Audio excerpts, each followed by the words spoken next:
جو تو نے اللہ سے لوح لگائی تو دل میں خوف زوال کیسا، کہ جس کی کشتی کو تام لے وہ تو ڈوبنے کا سوال کیسا۔ اللہ سے مانگو اور بار بار مانگو کیونکہ وہی دیتا ہے۔ جانتے ہو اللہ تمہاری دعائیں کب قبول کرتا ہے؟ اور وہ کیا چیزیں ہیں جو تمہاری دعاؤں میں رکاوٹ کا سب سے اہم سبب ہے؟ تو یہ دو باتیں ذہن نشین کر لو، تمہاری سوچ ہی تمہاری اصل ہستی ہے۔ مایوس ہونے لگتے ہو تو شیطان تمہاری سوچوں پر غلبہ پا کر تمہیں اپنے رب سے ہی نا امید کرنے لگتا ہے۔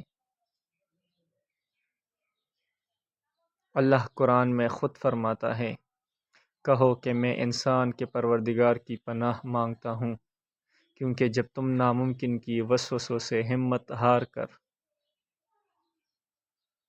یعنی لوگوں کے بادشاہ کی، اس برے وسوسے ڈالنے والے کی برائی سے، تم کبھی وسوسوں کو خود پر حاوی مت ہونے دینا۔ جو لوگوں کے دلوں میں وسوسہ ڈالتا ہے، کیونکہ ایک حدیث سے ثابت ہے، نبی کریم صلی اللہ علیہ وآلہ وسلم نے فرمایا کہ تم اپنے لیے بلائی کے علاوہ کوئی اور دعا نہ کرو، کیونکہ تم جو کہتے ہو فرشتے اس پر آمین کہتے ہیں، ہو سکتا ہے جسے تم اب مستقل شکست سمجھ رہے ہو وہی تمہاری جیت بن جائے۔ یاد رکھنا، جب تم مستقل ناکامی اور ہار کے سامنے ڈٹے رہتے ہو تو بالآخر جیت تمہارے سامنے سرنگوں ہو ہی جاتی ہے۔ مولانا رومی فرماتے ہیں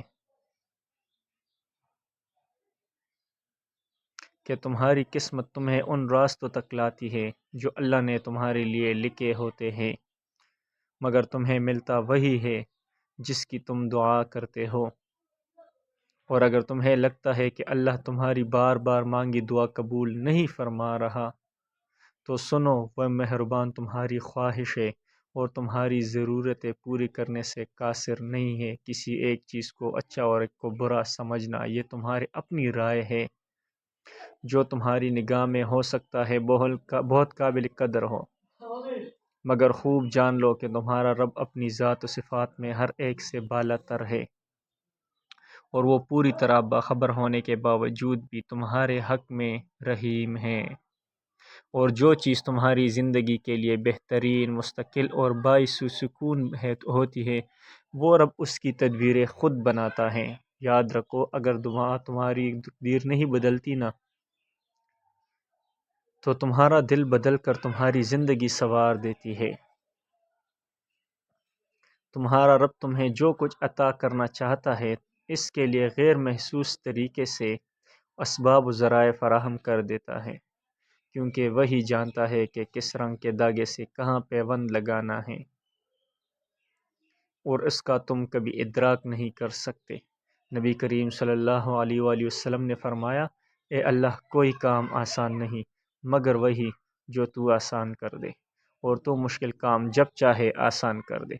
جانتے ہو، جب اللہ تمہاری تقدیر بدلنا چاہتا ہے نا، تو تمہارے دل کو ہر گھٹن سے آزاد کر کے وہ ٹھنڈک عطا کرتا ہے، تمہارے دل میں جینے کی ایک نئی وجہ پیدا کر دیتا ہے۔ یاد رکھو، جس طرح ایک چراغ دوسرے چراغ کو روشن کرتے ہوئے اپنی روشنی نہیں کھوتا، بالکل اسی طرح اپنے رب کے آگے جھکنا تمہیں وہ قیمتی موتی عطا کرتا ہے جو تمہاری روح کے اس کے نور سے منور کر دیتی ہے۔ اللہ قرآن میں فرماتا ہے، اور یقین لانے والوں کے لیے تو ہم صاف صاف نشانیاں نمایاں کر چکے ہیں۔ کہہ دو کہ راستہ وہی ہے جو اللہ نے بتایا، اور بے شک اللہ محبت کرتا ہے توکل کرنے والوں سے۔ جانتے ہو، جب اللہ کسی انسان پر معجزے کی راہ ہموار کرنا چاہتا ہو تو اس پر سب سے پہلے ہدایت کی روشنی کھولتا ہے۔ جب تم محسوس کرنے لگو کہ تمہارے تخیلات پاک ہونے لگے ہیں اور تمہاری زندگی ایک روشن راہ کے مطابق ڈل کر ایک مثبت تبدیلی لانا شروع کر دے، تو سمجھ دو اللہ تمہاری فطرت کی ہر مانگ پوری کرنے کے لیے بہترین اسباب بنانے والا ہے۔ اللہ قرآن میں خود اس کا اشارہ دے رہا ہے، اور اللہ کا وعدہ تو پورا کر کے ہی رہتا ہے۔ یہ ایک نصیحت ہے، اب جس کا جی چاہے اپنے رب کی طرف جانے کا راستہ اختیار کر لے۔ یہ سنو، تمہیں مشکل کے بعد آسانی مبارک ہو، وہی جس کا ذکر قرآن پاک میں ہے۔ جاننا چاہتے ہو اللہ کن لوگوں کی دعاؤں کو جلد قبول فرماتا ہے؟ تو سنو، وہ لوگ جو کثرت سے درود پاک پڑھتے ہیں۔ اللہ ان لوگوں کی دعاؤں کو جلد شرف قبولیت بخشتا ہے۔